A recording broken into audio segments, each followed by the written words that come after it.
الحمد للہ رب العالمین والصلاة والسلام علی سید المرسلین اما بعد فاعوذ باللہ من الشیطان الرجیم بسم اللہ الرحمن الرحیم الصلاة والسلام علیک یا رسول اللہ وعلی آلک واصحابک یا حبیب اللہ الصلاة والسلام علیک یا نبی اللہ وعلی آلک واصحابک یا نور اللہ۔ سرکار مدینہ راحت قلب و سینہ صلی اللہ تعالی علیہ وآلہ وسلم کا فرمان عالی شان ہے، جو شخص میرے ساتھ محبت اور میری طرف شوق کی وجہ سے مجھ پر ہر صبح اور ہر شام تین مرتبہ درود پڑھتا ہے، اللہ عز و جل اس کے اس صبح اور اس شام کے گناہ معاف فرما دیتا ہے۔ صلو علی الحبیب صلی اللہ تعالی علی محمد صلی اللہ علیہ وسلم۔ تفسیر قرآن بسلسلہ تراویح رمضان میں حاضر ہیں۔ 20ویں دن کی تراویح میں قرآن پاک کی جن آیات کی تلاوت کی جاتی ہے ان کا مختصر خلاصہ عرض کیا جائے گا۔ پہلے رکوع میں 24ویں پارے سے شروع ہوتا ہے، اللہ عز و جل ارشاد فرماتا ہے فَمَنْ أَوْلَمُ مِمَّنْ كَذَبَ عَلَى اللَّهِ وَكَذَّبَ بِالصِّدْقِ إِذْ جَاءَهُ أَلَيْسَ فِي جَهَنَّمَ مَثْوًى لِلْكَافِرِينَ۔ تو اس سے بڑھ کر ظالم کون جو اللہ پر جھوٹ باندھے اور حق کو جھٹلائے جب وہ اس کے پاس آئے، کیا کافروں کے لیے جہنم میں ٹھکانہ نہیں؟ یعنی یقیناً ہے۔ اس آیت میں اللہ پر جو جھوٹ باندھتا ہے اور جو حق کو جھٹلاتا ہے اس کی مذمت بیان کی، اور اس سے اگلی آیت کے اندر سرکار دو عالم صلی اللہ تعالی علیہ وسلم اور آپ کے لائے ہوئے حق کی تصدیق کرنے والوں کی فضیلت بیان فرمائی۔ ارشاد فرمایا والذی جاء بالصدق وصدق به اولئک هم المتقون، اور وہ نبی جو یہ سچ لے کر تشریف لائے اور وہ جس نے ان کی تصدیق کی، یہی پرہیزگار ہیں۔ لہم ما یشاءون عند ربہم ذلک جزاء المحسنین، ان کے لیے ان کے رب کے پاس ہر وہ چیز ہوگی جو یہ چاہیں گے، یہ نیک بندوں کا صلہ ہے۔ مفسرین نے اس کے بارے میں فرمایا کہ والذی جاء بالصدق، اور وہ جو یہ سچ لے کر تشریف لائے، اس سے مراد نبی کریم صلی اللہ تعالی علیہ وسلم کی ذات مبارکہ ہے، اور وصدق بہ، اور جس نے اس کی تصدیق کی، اس سے مراد صدیق اکبر حضرت سیدنا صدیق اکبر رضی اللہ تعالی عنہ کی ذات مبارکہ مراد ہے۔ دوسرے رکوع میں اللہ تبارک و تعالی نے نیند اور موت دونوں کا اکٹھا ذکر کیا کہ نیند جو ہے یہ بھی موت ہی کی ایک صورت ہے، کہ آدمی جس طرح موت کی صورت میں بے حواس ہو جاتا ہے، حواس اس کے کام نہیں کرتے، اس کے اعضاء کام نہیں کرتے، اسی طرح موت کے اندر بھی ہے۔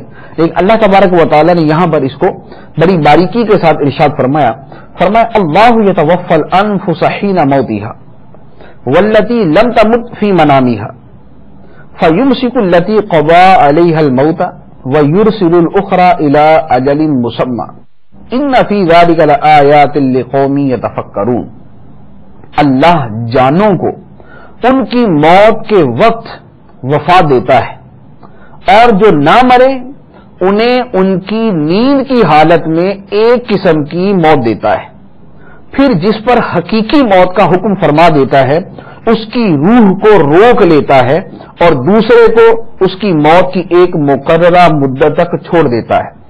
بے شک اس میں ضرور سوچنے والوں کے لیے نشانیاں ہیں۔ بیان یہ فرمایا کہ جب آدمی سوتا ہے تو اس کی روح پرواز کرتی ہے، اب جس کی زندگی باقی ہوتی ہے اللہ تعالیٰ اس کی روح کو واپس بھیج دیتا ہے، اور جس کی زندگی ختم ہو چکی ہوتی ہے اللہ تعالیٰ اس کی روح کو روک لیتا ہے اور اس کی موت کا فیصلہ فرما دیتا ہے۔ تو یہ گویا نیند جو ہے یہ بھی ایک قسم کی حالت موت ہے۔ اسی لیے علماء کرام نے ارشاد فرمایا کہ جب آدمی سونے لگے تو موت کو یاد کرے، کہ جیسے اب میں اپنے تمام اعمال کو ختم کر کے سو رہا ہوں اور اب میں کوئی عمل نہیں کر سکتا، اسی طرح موت آئے گی تو تمام اعمال کرنے کی طاقت و صلاحیت ختم ہو جائے گی اور اس وقت میں بے ہوش اور بے حس و حواس ہو جاؤں گا۔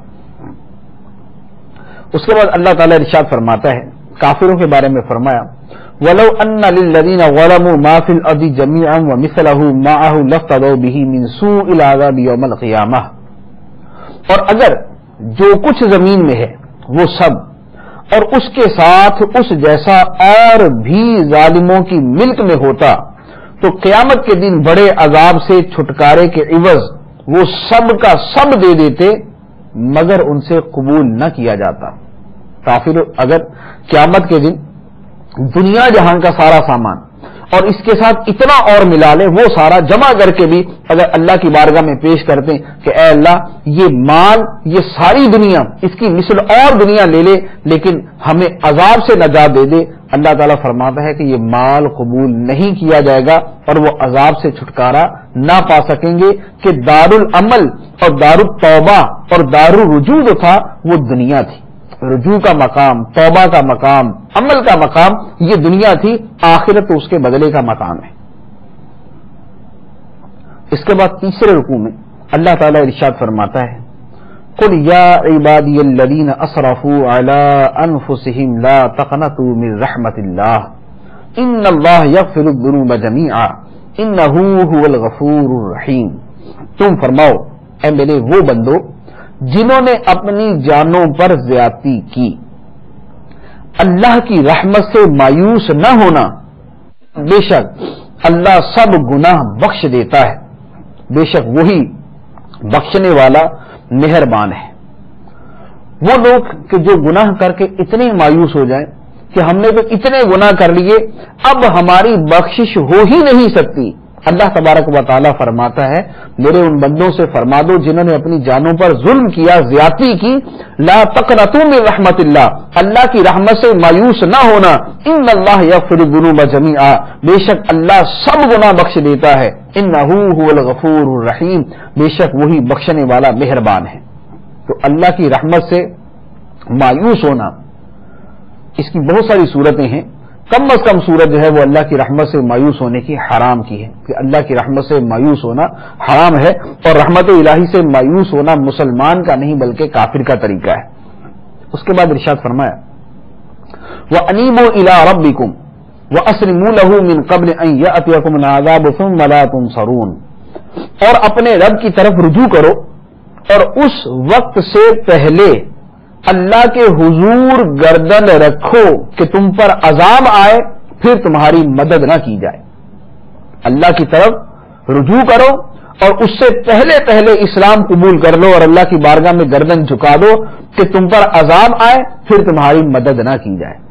پھر ارشاد فرمایا وَاتَّبِعُوا أَحْسَنَ مَا أُنزِلَ إِلَيْكُم مِّن رَّبِّكُم مِّن قَبْلِ أَن يَأْتِيَكُمُ الْعَذَابُ بَغْتَةً وَأَنتُمْ لَا تَشْعُرُونَ، اور تمہارے رب کی طرف سے جو بہترین تمہاری طرف نازل کی گئی ہے اس کی اس وقت سے پہلے پیروی اختیار کر لو کہ تم پر اچانک عذاب آئے اور تمہیں خبر بھی نہ ہو، یعنی اللہ کے عذاب آنے سے پہلے پہلے اللہ کی کتاب کی پیروی اختیار کر لو۔ پھر فرمایا ان تقول نفس یا حسرت علی ما فرطت فی جنب اللہ وان کنت لمن الساخرین، پھر ایسا نہ ہو کہ کوئی جان یہ کہے کہ ہائے افسوس ان کوتاہیوں پر جو میں نے اللہ کے بارے میں کی، اور بے شک میں تو اللہ کے دین کا مذاق اڑانے والوں میں سے تھا۔ او تقول لو ان اللہ ہدانی لکنت من المتقین، یا کوئی جان یہ کہے کہ اگر مجھے اللہ ہدایت دیتا تو میں بھی پرہیزگاروں میں سے ہوتا۔ او تقول حین تری العذاب لو ان لی کرۃ فاکون من المحسنین، یا جب عذاب دیکھے تو کوئی جان یہ کہے اگر مجھے ایک مرتبہ دنیا کی طرف لوٹنا نصیب ہوتا تو میں بھی نیکیاں کرنے والوں میں سے ہو جاتا۔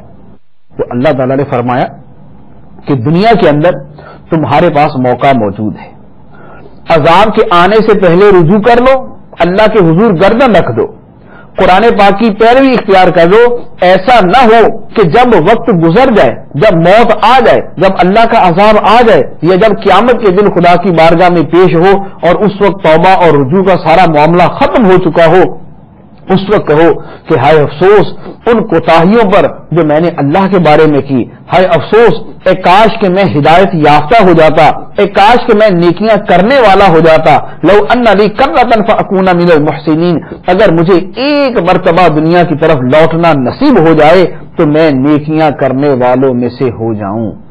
اللہ تعالیٰ نے فرمایا کہ ایسے وقت کے آنے سے پہلے پہلے اللہ تعالیٰ کی بارگاہ میں توبہ کر دو. اس کے بعد چوتھے رکوع میں اللہ تعالیٰ فرماتا ہے بل اللہ فاعبد وکن من الشاکرین، بلکہ اللہ ہی کی بندگی کر اور شکر گزاروں میں سے ہو جا. اللہ کی بندگی کر اور شکر گزاروں میں سے ہو جا. وما قدر اللہ حق قدرہ والارض جميعا قبضته یوم القیامۃ والسماوات مطویات بیمینہ سبحانہ وتعالی عما یشرکون. اور انہوں نے اللہ کی قدر نہ کی جیسا اس کی قدر کرنے کا حق تھا، اور قیامت کے دن ساری زمین اللہ کے قبضے میں ہوگی اور اس کی قدرت سے تمام آسمان لپیٹے ہوئے ہوں گے، اور اللہ ان کے شرک سے پاک اور بلند ہے. پھر اللہ تعالیٰ نے قیامت کا منظر بیان کیا. ارشاد فرمایا اور پہلی مرتبہ جب سور میں پھونک ماری جائے گی تو جتنے آسمانوں میں ہیں اور جتنے زمین میں ہیں سب بے ہوش ہو کر گر جائیں گے، یعنی مر جائیں گے، مگر جسے اللہ چاہے. پھر دوسری مرتبہ اس میں پھونک ماری جائے گی تو اسی وقت وہ دیکھتے ہوئے قبروں سے زندہ ہو کر کھڑے ہو جائیں گے. یعنی پہلی مرتبہ حضرت اسرافیل علیہ الصلوۃ والسلام جب سور میں پھونک ماریں گے تو ساری مخلوق مر جائے گی، اور پھر جب دوسری مرتبہ سور میں پھونکیں گے تو ساری مخلوق جو ہے وہ دوبارہ قبروں سے نکل کر زندہ ہو جائے گی. یہاں آیت کے اندر جن دو سور پھونکنے کا تذکرہ ہے اس کی وضاحت ہے. اس کے بعد اللہ تعالیٰ فرماتا ہے اور زمین اپنے رب کے نور سے جگمگا اٹھے گی. وَأَشْرَقَتِ الْأَرْضُ بِنُورِ رَبِّهَا، اور زمین اپنے رب کے نور سے جگمگا اٹھے گی، اور اعمال کی کتاب رکھی جائے گی، اور انبیاء اور گواہی دینے والے لائے جائیں گے، اور لوگوں میں سچا فیصلہ فرما دیا جائے گا، اور ان پر ظلم نہ ہوگا، اور ہر جان کو اس کے اعمال کا بھرپور بدلہ دیا جائے گا، اور اللہ خوب جانتا ہے جو لوگ کرتے ہیں. تو یہ قیامت کا منظر ہوگا کہ انبیاء کرام علیہ السلام تشریف لائیں گے، ان کے حق میں گواہی دینے والے آئیں گے، فیصلہ ہوگا، لوگوں کے درمیان زیادتی نہ ہوگی، ہر ایک کو اس کے عمل کا پورا پورا بدلہ دیا جائے گا. اس کے بعد پانچویں رکوع میں اللہ تعالیٰ نے فرمایا کہ جنتی اور جہنمی قیامت کے دن کس طرح حاضر کیے جائیں گے اور کس طرح وہ جنت اور جہنم میں بھیجے جائیں گے. پہلے جہنمیوں کا تذکرہ کیا. ارشاد فرمایا وسیق الذین کفروا الی جہنم زمرا، اور کافروں کو گروہ در گروہ جہنم کی طرف ہانکا جائے گا، یہاں تک کہ جب وہ جہنم کے پاس پہنچیں گے تو جہنم کے دروازے کھولے جائیں گے، اور اس کے داروغہ ان سے کہیں گے، جہنم کے داروغہ جہنمیوں سے کہیں گے کیا تمہارے پاس تم ہی میں سے وہ رسول نہ آئے تھے جو تم پر تمہارے رب کی آیتیں پڑھتے تھے اور تمہیں تمہارے اس دن کی ملاقات سے ڈراتے تھے؟ وہ کہیں گے کیوں نہیں، رسول ضرور آئے تھے، مگر عذاب کا قول کافروں پر ثابت ہو گیا. پھر اللہ تعالیٰ فرماتا ہے ان سے کہا جائے گا جہنم کے دروازوں میں داخل ہو جاؤ، اس میں ہمیشہ رہنا ہے، تو متکبروں کا کیا ہی برا ٹھکانہ ہے. پھر اس کے بعد اللہ تعالیٰ جنتیوں کا تذکرہ فرماتا ہے. فرمایا وسیق الذین اتقوا ربهم الی الجنۃ زمرا، اور اپنے رب سے ڈرنے والوں کو گروہ در گروہ جنت کی طرف چلایا جائے گا، یہاں تک کہ جب وہ پہنچیں گے اور جنت کے دروازے کھلے ہوئے ہوں گے تو جنت کا داروغہ جنتیوں سے کہے گا تم پر سلام ہو، تم پاکیزہ رہے، تم ہمیشہ رہنے کو جنت میں جاؤ، ہمیشہ رہنے کے لیے جنت میں چلے جا. وقالوا، اور جنتی کہیں گے الحمدللہ الذی صدقنا وعدہ واورثنا الارض نتبوأ من الجنۃ حیث نشاء فنعم اجر العاملین. سب خوبیاں اس اللہ کے لیے جس نے اپنا وعدہ ہم سے سچا کیا اور ہمیں جنت کی زمین کا وارث کیا. ہم جنت میں جہاں چاہیں رہیں گے، تو اچھے کام کرنے والوں کا کیا ہی اچھا اجر ہے، اچھے کام کرنے والوں کا کیا ہی اچھا اجر ہے. اس کے بعد چھٹے رکوع میں سورہ مومن شروع ہوتی ہے. اللہ تبارک و تعالیٰ نے فرشتوں کے بارے میں فرمایا کہ فرشتے یہ بھی توبہ کرنے والوں کے لیے اور مسلمانوں کے لیے دعائے مغفرت کرتے ہیں. ارشاد فرمایا الذین یحملون العرش ومن حولہ یسبحون بحمد ربہم ویؤمنون بہ ویستغفرون للذین آمنوا ربنا وسعت كل شيء رحمة وعلما فاغفر للذین تابوا واتبعوا سبیلک